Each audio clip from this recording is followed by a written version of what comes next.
حي على الفلاح.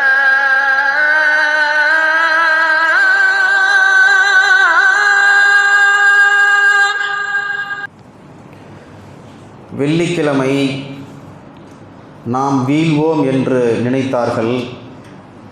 இல்லை இல்லை, வெள்ளிக்கிழமையாக இருந்தாலும் நாங்கள் வீழ்த்தியே தீருவோம் என்று உறுதியோடு அல்லாஹுடைய பெரும் கிருபையினால் உதவியினால் அல்ஹம்துலில்லாஹ் நாம் வாக்களித்து அமர்ந்திருக்கிறோம். முதலிலே நாம் ஒரு விஷயத்தை புரிந்து கொள்ள வேண்டும். வாக்களிப்பது, தேர்தல் இவைகளை குறித்து ஒரு புரிதல் நமக்கு கண்டிப்பாக முதலில் வேண்டும். நம்மை ஆள்பவர்கள் நாம் தேர்வு செய்வது போல் இருந்தாலும், நம்மை யார் ஆள வேண்டும் என்று நாம் தேர்வு செய்வது போல் நமக்கு தோற்றம் அளித்தாலும், உண்மையில் அல்லாஹ் தன்னுடைய விருப்பப்படியே ஆட்சியாளர்களை தேர்ந்தெடுக்கிறான் என்கின்ற புரிதல் நமக்கு வேண்டும். அதுதான் நம்முடைய ஈமானும் கூட. தேர்தல் என்பது ஒரு அடையாளப்பூர்வ நடவடிக்கை, அவ்வளவுதான். ஒரு அடையாளப்பூர்வ நடவடிக்கை தான் தேர்தல் என்பது. ஒருவரை தேர்ந்தெடுப்பதற்கு ஒரு வழிமுறையை கடைபிடிப்பதற்காக ஒரு வழிமுறை வேண்டும், கடைபிடிக்க ஒரு வழிமுறை வேண்டும் என்கின்ற அடிப்படையில் தான் இந்த தேர்தல். ஆக தேர்தல் ஒரு வெளிப்படையான காரணம், அவ்வளவுதான். மூசா அலைஹிஸ்ஸலாமுடைய ஃபிரௌனுடைய வரலாறு நமக்கு தெரியும். நபி மூசா அலைஹிஸ்ஸலாம் அவர்கள் ஃபிரௌனிடமிருந்து, அநியாயக்கார ஆட்சியாளரிடமிருந்து மக்களை காப்பாற்றி அழைத்து வந்து கொண்டிருக்கும் பொழுது தண்ணீர் குறுக்கிட்டது, செங்கடல் குறுக்கிட்டது. அந்த தண்ணீரை, கடலை கடந்து இந்த பக்கத்திலிருந்து அந்த பக்கம் கடந்து செல்ல வேண்டிய ஒரு சூழல் உருவானது. எப்படி தண்ணீரில் நம்ம இங்கிருந்து அந்த கரையிலிருந்து அக்கறைக்கு நம்ம போகிறது என்கின்ற ஒரு இக்கட்டான சூழல் வரும் பொழுது, அந்த நேரத்திலே அல்லாஹு தஆலா நபி மூசா அலைஹிஸ்ஸலாம் அவர்களுக்கு கட்டளையிட்டான், மூசா அலைஹிஸ்ஸலாம் அவர்களே, உம்முடைய தடியால் இந்த தண்ணீரை அடியுங்கள் என்று. மூசா அலைஹிஸ்ஸலாம் தடியில் அடித்த உடனே அந்த தண்ணீர் பிளந்தது. நாம் பார்ப்பதற்கு மூசா அலைஹிஸ்ஸலாம் அவர்கள் அடித்ததால் தண்ணீர் பிறந்ததாக நமக்கு தோன்றினாலும், அல்லாஹு தஆலா தடியில் அடித்ததுனால தண்ணி விலகலை. அல்லாஹு தஆலா முன்னாடியே தண்ணீருக்கு கட்டளையிட்டு விட்டான். மூசா அலைஹிஸ்ஸலாம் அவர்கள் வருவார்கள், அவர்களும் அவர்களோடு வரக்கூடிய அந்த ஊர்வாசிகளும் வருவார்கள், அவர்களுடைய ஃபாலோவர்ஸ் எல்லாம் வருவாங்க. அப்படி வரும்பொழுது தன்னுடைய தடியால் இந்த நீரை அடிப்பார்கள். அந்த சமயத்திலே நீர் அவருக்கு வழிவிட வேண்டும் என்று அல்லாஹு தஆலா அந்த தண்ணீருக்கு கட்டளையிட்டு விட்டான். மூசா அலைஹிஸ்ஸலாம் அடிக்கிறது அது ஒரு காரணம். மூசா அலைஹிஸ்ஸலாம் அடிக்கணும், அந்த தண்ணி விலகணும் என்று அல்லாஹ் முடிவு செய்திருந்தானே தவிர, மூசா அலைஹிஸ்ஸலாம் தடியில் அடித்ததுனால தண்ணி விலகுது அப்படி இல்லை. அல்லாஹு தஆலா அந்த தண்ணீருக்கு விலகும்படி கட்டளையிட்டு வைத்திருந்தான். அவங்க வருவாங்க, இந்த மாதிரி அடிப்பாங்க, செய்வாங்க, நீங்கள் இந்த மாதிரி நடந்துக்கணும் என்கின்ற கட்டளை அந்த தண்ணீருக்கு இடப்பட்டது. அந்த கட்டளையின் பிரகாரம் அங்கே சம்பவம் நடந்தது என்பதை நாம் பார்க்கிறோம். ஆக இதுதான் உண்மை. என்னவென்று சொன்னால், முடிவை தீர்மானிப்பவன் அல்லாஹுவாக இருந்து கொண்டிருக்கிறான். அதற்கு என்ன வேண்டுமானாலும் காரணங்கள் இருக்கலாம், முடிவு அல்லாஹுடைய கையில் இருக்கிறது என்பதை நாம் பார்க்க வேண்டும். அதைத்தான் மிக அழகாக இப்பொழுது ஓதிய இந்த குர்ஆனுடைய வசனத்தில் அல்லாஹு தஆலா சொல்லி காட்டுகிறான். அல்லாஹும்ம மாலிக்கல் முல்க், அரசாட்சிக்கெல்லாம் அரசனே, அரசர்களுக்கெல்லாம் அரசனே, துத்தில் முல்க மன் தஷா, நீ யாருக்கு ஆட்சி அதிகாரத்தை தர வேண்டும் என்று விரும்புகிறாயோ அவர்களுக்கு நீ ஆட்சி அதிகாரத்தை தருகிறாய். வ தன்சிஉல் மில்க மிம்மன் தஷா, யாரிடமிருந்து ஆட்சியையும் அதிகாரத்தையும் எடுக்க வேண்டும், பிடுங்க வேண்டும் என்று நீ நினைக்கிறாயோ அவர்களிடமிருந்து ஆட்சியை நீக்கி விடுகிறாய், அவர்களிடத்திலிருந்து அந்த பொறுப்பை நீ வாங்கி விடுகிறாய்.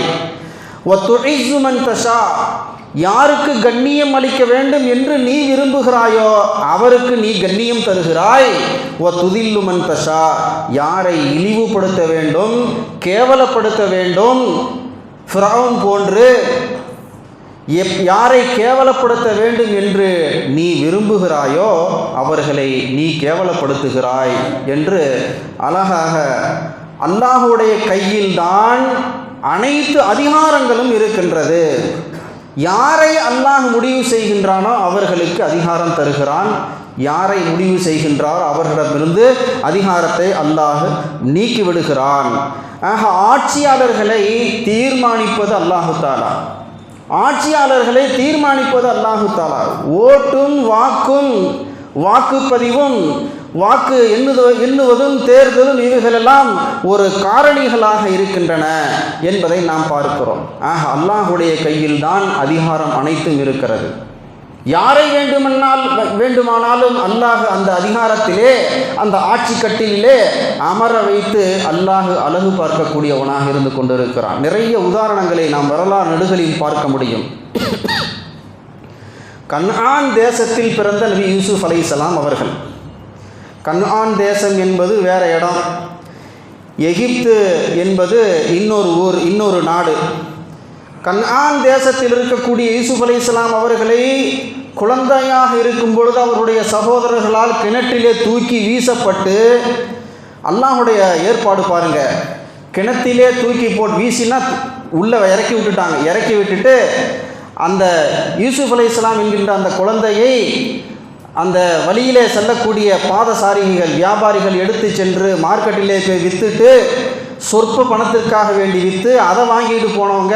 இப்படியாக யூசுப் அலைஹிஸ்ஸலாம் அவருடைய வரலாறு மிகப்பெரியது.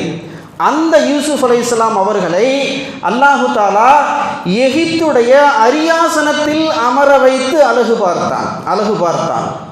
ஆக அல்லாஹு தாலா ஒரு முடிவு செய்து விட்டான் என்று சொன்னால் அதற்கு எந்த காரணங்களும் தேவையில்லை. ஒரு சில காரியங்கள் இந்த காரணத்தினால தான் இது ஆகுது என்பது அல்ல. அல்லாஹை பொறுத்தவரை அல்லாஹ் முடிவு செய்து விட்டார் என்று சொன்னால் அது நடந்தேறிவிடும் என்பதுதான் இவைகளெல்லாம் நமக்கு உதாரணங்களாக இருக்கின்றன.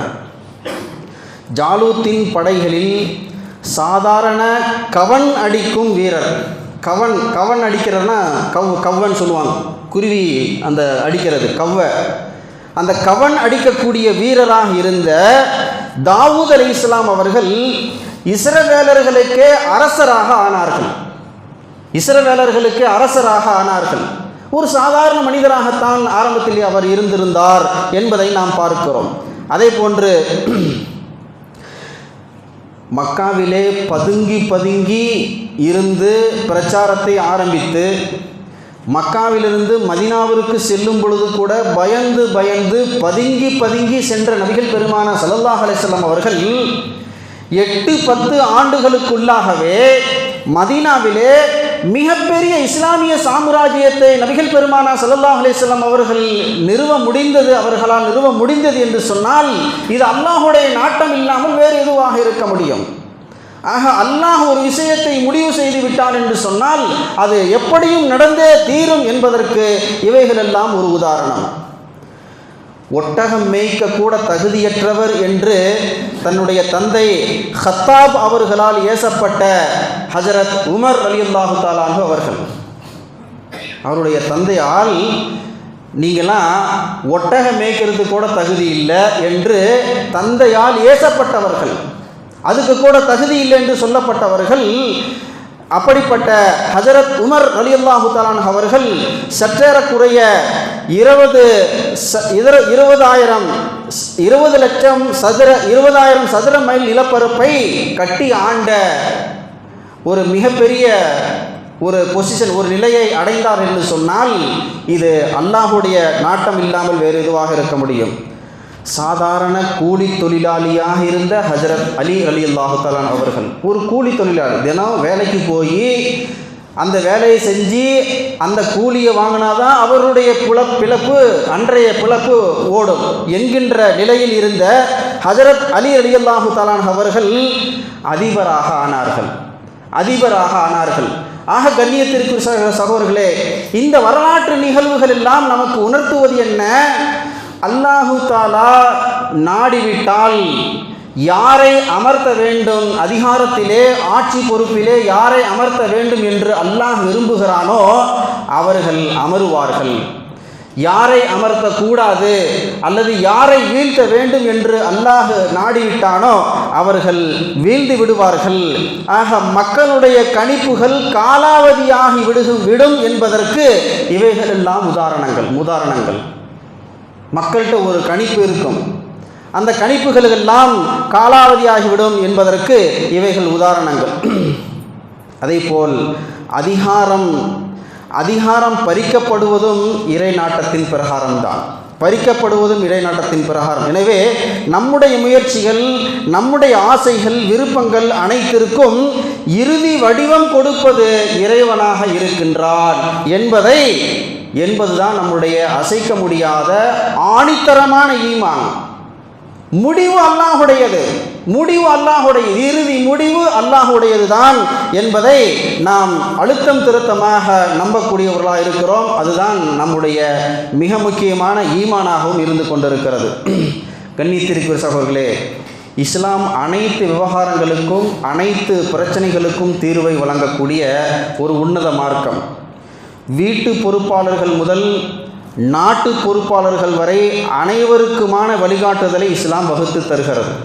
வீட்டிலே பொறுப்பு வகிக்கக்கூடிய ஒரு பொறுப்பாளர் முதல் தேசத்திலே பொறுப்பு வகிக்கக்கூடிய, நாட்டிலே ஆட்சி பீடத்தில் அமர்ந்து பொறுப்பு வகிக்கக்கூடிய ஆட்சியாளர்கள் வரை அனைவர்களுக்குமான வழிகாட்டுதல்களை இஸ்லாம் மிக அழகாக வகுத்து தருகிறது என்பதை நாம் பார்க்கிறோம். முதலிலே ஆட்சி பொறுப்பு என்பது ஒரு அமானிதம். இஸ்லாத்துடைய பார்வை அப்படித்தான். ஆட்சி பொறுப்பு என்பதும் ஒரு அமானிதம். ஹஜ்ரத் அபூதர் ரலியல்லாஹு தஆலா அவர்கள் நபிகள் பெருமானா ஸல்லல்லாஹு அலைஹி வஸல்லம் அவங்கள்ட்ட யா ரசூலல்லாஹ், எனக்கு ஒரு அரசு பதவியை நீங்கள் வழங்கக்கூடாதா? ஏதாவது ஒரு அரசு பதவி எனக்கு ஒன்று தாங்களேன் யா ரசூலல்லாஹ் என்று ஹஜ்ரத் அபூதர் ரலியல்லாஹு தஆலா அவர்கள் கேட்கிறார்கள். அப்போ நபிகள் பெருமானா ஸல்லல்லாஹு அலைஹி வஸல்லம் அவங்க ரெண்டு கையையும் அபூதர் ரலியல்லாஹு தஆலா அவருடைய தோள்புஜத்தில் வேகமாக வைத்து பற்றி அழுத்தி சொல்கிறாங்க, அபூதர் அவர்களே, நீங்கள் பலகீனமானவர்கள். பதவி என்பது ஒரு அமானிதம். அதில் தமது பொறுப்புகளையும் கடமைகளையும் சரியாக நிறைவேற்றக்கூடியவர் தவிர மற்ற அனைவருக்கும் அந்த பொறுப்பும் அந்த பதவியும் மறுமையிலே இழிவும் துயரமுமாக அமைந்துவிடும். நீங்கள் பதவி கேட்குறீங்க, பதவி என்பது ஒரு சுகம் என்று நினைக்கிறீர்களா? அப்படி அல்ல. பதவி என்பது ஒரு பொறுப்பு, அது ஒரு அமானிதம். அதை நீங்கள் சரியாக நிறைவேற்றிவிட்டால் நீங்கள் பிழைத்தீர்கள். அதில் ஏதாவது அதனுடைய உரிமை கடமையை நீங்கள் செய்ய தவறிவிட்டீர்கள் என்று சொன்னால் அதுவே மறுமையிலே உங்களுக்கு மிகப்பெரிய துயரமாகவும் துன்பமாகவும் அது அமைந்துவிடும். அதுவே உங்களுடைய மறுமையினுடைய இழிவுக்கு காரணமாக ஆகிவிடும் என்று ஹஜ்ரத் அபூதர் ரலியல்லாஹு தஆலா அவர்களை பார்த்து நபிகள் பெருமானா ஸல்லல்லாஹு அலைஹி வஸல்லம் அவர்கள் சொல்கிறார் என்று சொன்னால், ஆக எந்த பதவியாக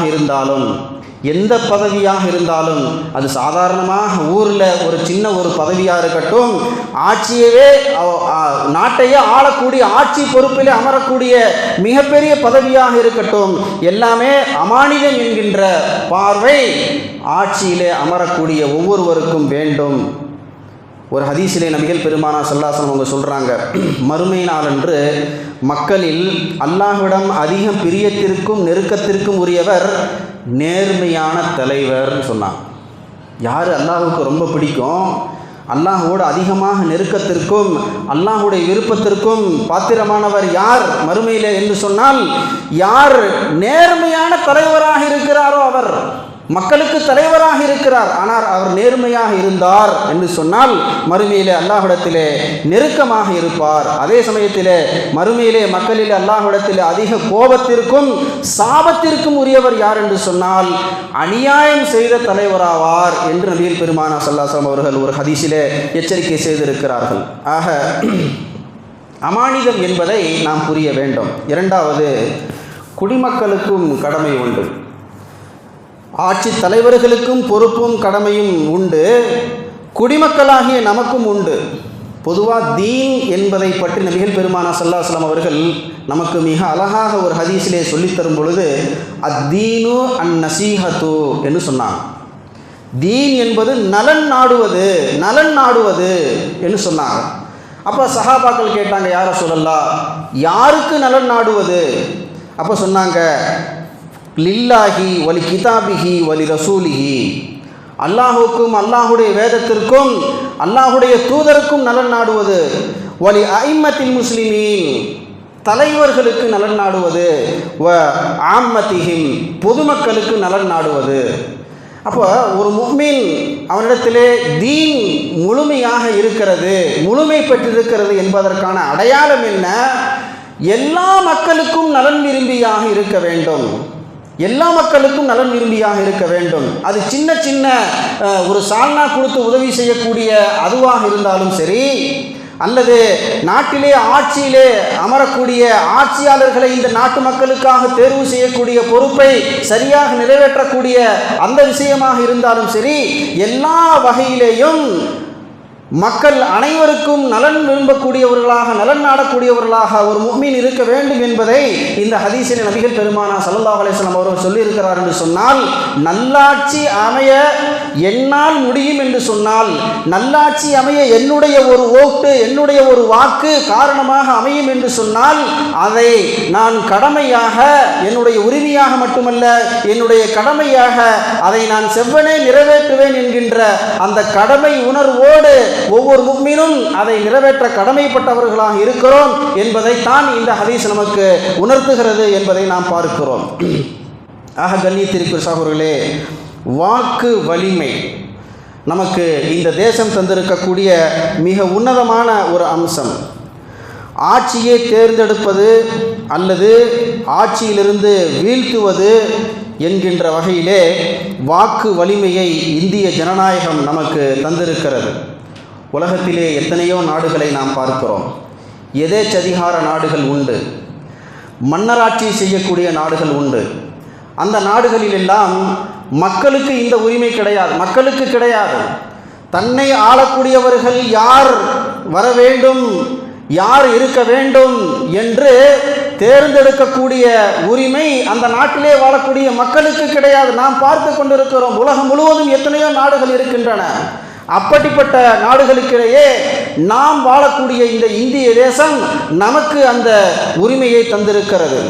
எங்கெல்லாம் தம்மை ஆளும் ஆட்சியாளர்களை தேர்ந்தெடுக்கும் உரிமை தமக்கு இல்லை என்று மக்கள் பல்வேறு நாடுகளிலே மனதுக்குள் புழுங்கிக் கொண்டிருக்கிறார்களோ, அந்த மக்களுக்கு மத்தியிலே இந்திய தேசம் இந்த வாக்குரிமையை நமக்கு தந்து இந்த தேசம் அழகு பார்க்கிறது, நமக்கு இந்த உரிமையை தந்து அழகு பார்க்கிறது.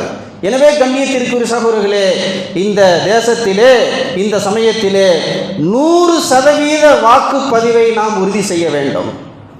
100% வாக்குப்பதிவை நாம் உறுதி செய்ய வேண்டும் முதல் விஷயமாக.